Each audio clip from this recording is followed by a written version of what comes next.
आप देख रहे हैं इंडिया टाउन न्यूज, भारत की बात, एक साल बेमिसाल। अंतर्राज्यीय चेक पोस्ट पाटेकोरा में परिवहन विभाग का भ्रष्टाचार किसी से छुपा नहीं है, लेकिन फिर भी तमाम जिम्मेदार लोग मुंह मोड़े बैठे हुए हैं।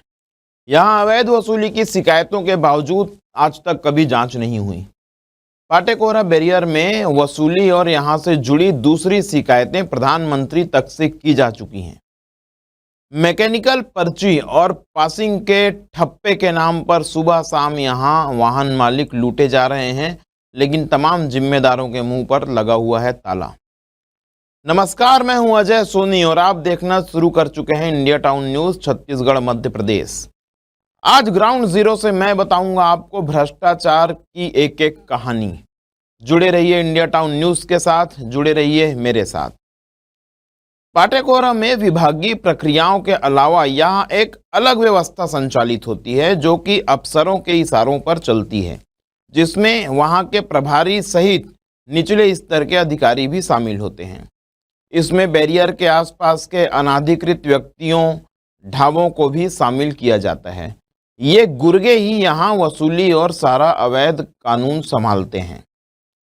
बैरियर में अवैध गतिविधियों के लिए जिन गुर्गों का इस्तेमाल किया जाता है, उनके तार महाराष्ट्र के अलावा तमिलनाडु, आंध्र प्रदेश और कर्नाटक व मध्य प्रदेश जैसे राज्यों से भी जुड़े हुए जान पड़ते हैं।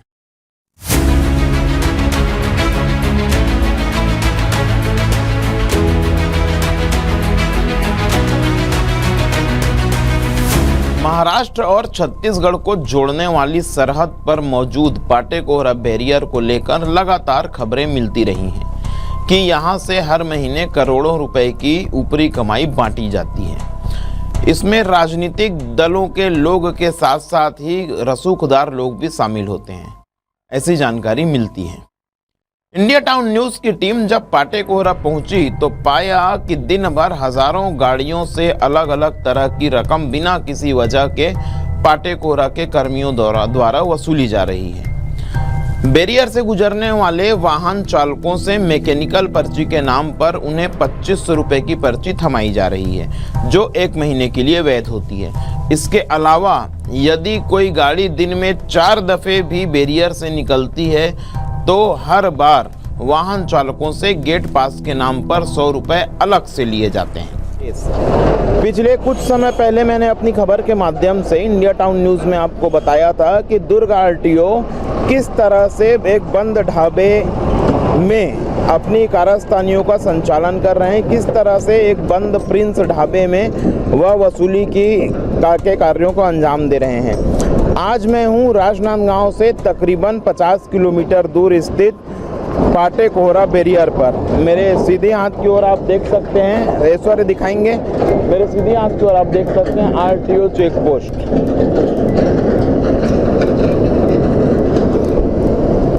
आपने देखा आरटीओ चेक पोस्ट का बड़ा सा बैनर लगा हुआ है। मेरे पीछे लगातार आप गाड़ियों की लंबी कतारें देख रहे हैं।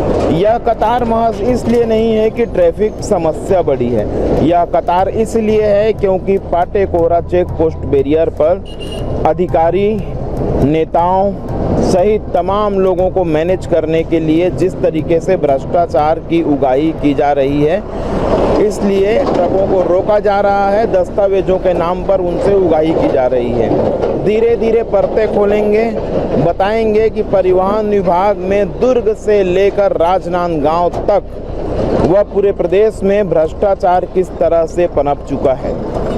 ये मैकेनिकल छत्तीसगढ़ मैकेनिकल आईटीओ का लगता है और थप्पे के पैसे लेते हैं। अच्छा, थप्पे नहीं लेते, पैसे लेते हैं। आपके सारे दस्तावेज कागज सही रहते हैं, उसके बाद भी पैसा लिया जाता है? ओवरलोड गाड़ियाँ वो अपना तो जाम लगता है यहाँ पे हमेशा। वो गाड़िया के लिए बहुत परेशानी होती है। क्यों जाम लगता है? उसका गाड़ियाँ बहुत गाड़ियाँ रहती है यहाँ पे, इसलिए जाम लगता है। पैसे इसलिए वसूली कर जाता है। कितना पैसा लेते हैं? वो 2500 रुपये की पावती करती, 2600 रुपये की। हाँ, महाराष्ट्र बॉर्डर का? ये यहाँ बॉर्डर का। अच्छा, 2500 रुपये का पावती करे तो क्या इधर कोई भी पकड़ता नहीं फिर। ऐसा है। हमारा एमपी का तो 2500, बाकी का मालूम नहीं। गेट पास का भी अलग चार्ज लिया जा रहा है, बता रहे हैं 100 रुपये लेते हैं। तो ये सब नियम में है कि ऐसा नहीं? आप वो तो ये है ले रहे हैं बस। ये कोई पर्ची वर्ची आपको दिया जाता है? नहीं, पर्ची तो कोई नहीं है कि मैकेनिकल की स्लिप काटते 2500 की। आपको बता दें कि इसी अवैध वसूली के चलते कई कई घंटे यहाँ पर जाम लगा रहता है, जिसकी वजह से कच्चे माल की गाड़ियों में माल भी खराब हो जाता है, जिसका सीधा खामियाजा उन गरीब वाहन चालकों को उठाना पड़ता है जो महज इस वसूली के लिए वहाँ पर लंबी कतारों में खड़े होते हैं। वर्ष सितंबर 2023 में all India motor transport Congress AIMTC ने चेक पोस्ट में अवैध वसूली की शिकायत प्रधानमंत्री से की थी। AIMTC का कहना था कि सीमा RTO चेक पोस्ट का बेलगाम और अनियंत्रित आचरण परिवहन व्यापार को गंभीर रूप से प्रभावित कर रहा है। इन चेक पोस्टों पर गरीब और कमजोर ट्रक ड्राइवरों के साथ भ्रष्टाचार, उत्पीड़न, जबरिया वसूली और शोषण का दबाव अधिक बढ़ गया है। उन्होंने महत्वपूर्ण रूप से छत्तीसगढ़ के पाटे कोहरा बैरियर का स्पष्ट रूप से उल्लेख अपनी शिकायत में किया था। लेकिन दुर्भाग्य की बात है कि इस विषय पर न तो प्रधानमंत्री जी ने संज्ञान लिया और न ही किसी भी प्रकार की विभागीय कार्यवाही आज तक यहाँ पर की गई। पाटे कोहरा बैरियर में गाड़ियों पर चालानी कार्यवाही के बजाय सीधे वसूली की जाती है। जी हाँ, इसमें अधूरे दस्तावेज वाले वाहन, ओवरलोड गाड़ियां और कई तरह के मामले शामिल होते हैं। यही नहीं, लगातार इस बैरियर से गुजरने वाली गाड़ियों को बकायदा मंथली कार्ड बेचे जाते हैं। इस कार्ड के लिए हर महीने एक तय रकम अदा करनी होती है। कार्ड दिखाने पर उन्हें परिवहन विभाग के लोग कहीं पर भी नहीं रोकते। उड़न दस्ता भी इन गाड़ियों की जांच नहीं करता। आपको बता दें कि बैरियर में 100 से ज़्यादा गुर्गे भी अवैध रूप से मौजूद रहते हैं। वाहन चालकों से कई बार इनके विवाद भी सामने आए हैं। कई बार तो यहाँ जमकर लाठी डंडे भी चले हैं और प्रदर्शन भी हुए हैं। यह गुर्गे बैरियर के आसपास ही होते हैं। गाड़ियों और अफसरों के बीच की पूरी जिम्मेदारी इन्हीं के कंधों पर होती है।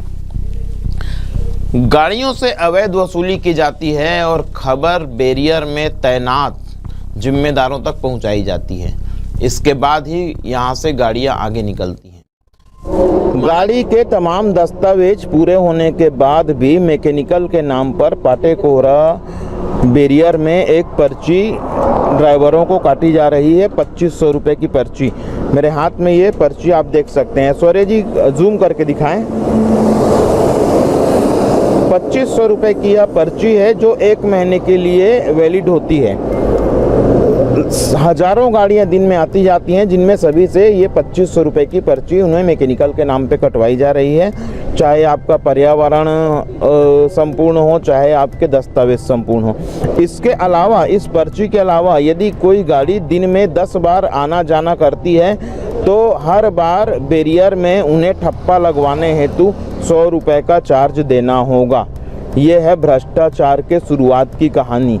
आगे बढ़ते जाएंगे, परत दर परत दिखाते जाएंगे कि भ्रष्टाचार का ये पैसा कहाँ तक जा रहा है, किन तक जा रहा है। माना जाता है कि अंतर्राज्यीय पाटे कोहरा बैरियर से परिवहन विभाग की आय से कई गुना अधिक ऊपरी कमाई होती है। इसे इस तरह मैनेज किया जाता है कि कोई यहाँ चल रहे भ्रष्टाचार के खिलाफ मुंह तक ना खोल पाए। गाड़ियों से सिर्फ कागजों और ओवरलोड के नाम पर ही नहीं, बल्कि कई और तरीकों से भी रकम जुटाई जाती है। परिवहन विभाग भी बैरियर में चल रहे गतिविधियों को लेकर हमेशा चुप्पी साधे रहता है। इन सारे मामलों में एक बड़ी बात यह है कि यदि किसी वाहन का पर्यावरण ओके हो, RC ओके हो, लाइसेंस ओके हो, सारे दस्तावेज ओके हों, सारी चीज़ों के सही रहने के बावजूद भी वाहन चालकों से 2500 रुपये मैकेनिकल की पर्ची के नाम पर वसूली की जा रही है। यदि हजारों गाड़ियों के हिसाब से आकलन किया जाए तो यह रकम करोड़ों में जाती है। इसके अलावा 100 रुपये, जैसा कि मैंने पहले बताया आपको, 100 रुपये हर बार की आवाजाही में ठप्पा लगाने के नाम पर अलग लिया जाता है। भ्रष्टाचार के इस बड़े मामले में राजनेता सहित तमाम रसूखदार भी शामिल हैं और इसीलिए किसी प्रकार की आवाज़ नहीं उठाई जा रही है। भ्रष्टाचार की परतों को आगे भी उधेड़ते रहूंगा, दिखाते रहूंगा और लाते रहेंगे सच्चाई आपके सामने। फिलहाल इतना ही, मिलते हैं किसी और मुद्दे के साथ। दीजिए इजाजत, नमस्कार।